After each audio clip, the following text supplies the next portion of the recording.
pagi, selamat datang di podcast kami. Kami mahasiswa program studi pendidikan geografi semester 3. Pada kesempatan kali ini kami akan membahas terkait dengan pendekatan pembelajaran, khususnya pendekatan kolaboratif. Jadi pada kesempatan ini juga saya akan bertanya kepada teman saya Naomi terkait dengan apa saja yang Naomi ketahui tentang pendekatan pembelajaran. Pendekatan pembelajaran adalah cara atau strategi yang digunakan dalam proses pengalaman belajar mengajar untuk mencapai tujuan pendidikan. Pendekatan ini mempengaruhi bagaimana materi disampaikan, bagaimana siswa belajar, dan bagaimana interaksi antara pengajar dan peserta didik. Pertanyaan kedua, saya akan bertanya kepada teman saya Ayu, apa saja jenis-jenis pendekatan pembelajaran kamu ketahui? Pertama, pendekatan kontekstual, menghubungkan materi dengan konteks kehidupan nyata. Yang kedua, pendekatan konstruktivisme, siswa membangun pengetahuan sendiri melalui pengalaman.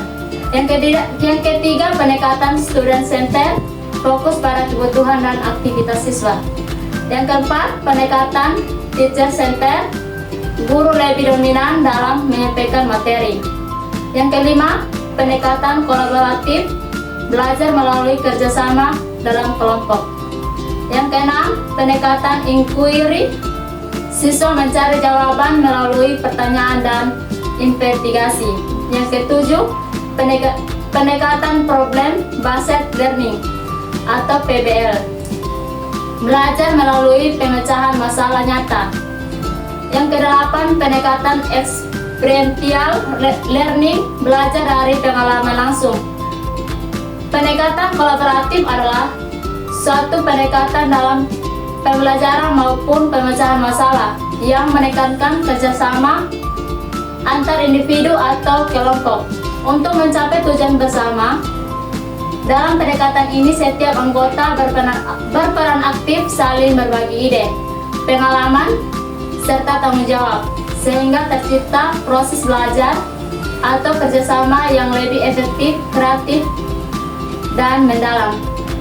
Pertanyaan berikut, saya ingin bertanya kepada teman saya Rita, apa saja ruang lingkup pendekatan kolaboratif yang Rita ketahui?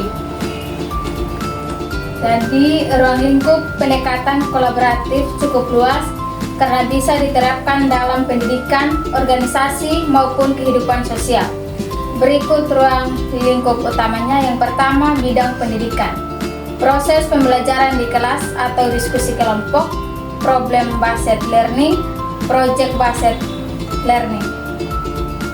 Yang kedua, interaksi guru, siswa maupun siswa-siswi. Perkembangan kurikulum berbasis kolaborasi antar pendidik. Yang keempat, saya akan bertanya kepada teman saya Lia, apa saja ciri-ciri pendekatan kolaboratif yang dia ketahui? Jadi ciri-ciri pendekatan kolaboratif yang saya ketahui, yang pertama adalah kerjasama aktif, di mana semua anggota berperan aktif, bukan hanya satu pihak yang mendominasi. Yang kedua adalah kesetaraan peran, setiap individu memiliki kesempatan yang sama untuk berkontribusi. Yang ketiga, komunikasi terbuka, adanya diskusi, tukar pendapat, dan keterbukaan untuk menerima ide dari satu pihak. Terus yang keempat adalah tujuan bersama. Kelompok diarahkan pada pencapaian target atau tujuan yang sama. Yang kelima, saling menghargai perbedaan pendapat, kemampuan, dan latar belakang anggota. Terus yang keenam adalah pemecahan masalah bersama, di mana keputusan dihasilkan melalui musyawarah, bukan kesepakatan individu. Yang ketujuh, tanggung jawab kolektif, di mana keberhasilan dan kegagalan ditanggung bersama, bukan ditanggung oleh satu individu saja. Yang kedelapan adalah keterampilan sosial berteman, di mana melatih empati, toleransi, komunikasi, dan negosiasi. Terus yang terakhir atau yang kesembilan adalah berbasis partisipasi, di mana semakin banyak kontribusi anggota, semakin efektif hasil yang akan dicapai. Berikutnya saya akan bertanya kepada teman saya Naomi terkait dengan apa saja tujuan dari pendekatan kolaboratif yang Naomi ketahui. Baik, yang pertama mencapai tujuan bersama agar suatu masalah atau tugas dapat diselesaikan lebih efektif efektif melalui kerjasama. Yang kedua, mengoptimalkan potensi individu. Setiap anggota berkontribusi sesuai kemampuan sehingga hasil lebih maksimal. Yang ketiga, meningkatkan keterampilan sosial, melatih komunikasi, empati, toleransi, dan kerjasama. Yang keempat, mendorong partisipasi aktif. Semua pihak terlibat dalam proses, bukan hanya satu orang yang dominan. Yang kelima, membentuk rasa tanggung jawab bersama. Keberhasilan dan kegagalan menjadi tanggung jawab kolektif. Yang keenam, mengembangkan kemampuan berpikir kritis dan kreatif melalui diskusi dan tukar ide. Yang ketujuh, menciptakan suasana harmonis, menumbuhkan sikap saling menghargai perbedaan. Yang kedelapan, meningkatkan hasil belajar atau kinerja karena keputusan dan solusi diperoleh dari berbagai sudut pandang. Saya akan bertanya kepada teman saya Ayu, apa saja manfaat dari pendekatan kolaboratif yang Ayu ketahui?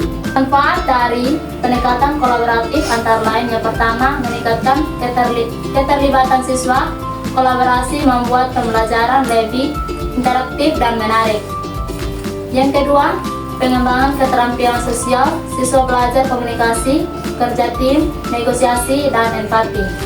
Yang ketiga, pemahaman konsep lebih dalam, diskusi dan kerjasama memperkaya pemahaman akademis.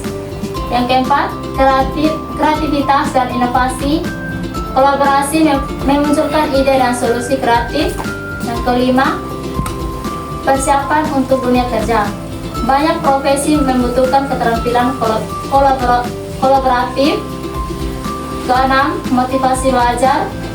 Kerjasama bisa meningkatkan motivasi siswa. Yang ketujuh, pembelajaran aktif. Siswa lebih aktif terlibat dalam proses belajar. Yang kedelapan, pengembangan kemampuan berpikir kritis. Kolaborasi mendorong analisis dan evaluasi bersama. 9. Penghargaan terhadap perspektif berbeda. Siswa belajar dari sudut pandang lain. Yang ke-10, meningkatkan kepercayaan diri.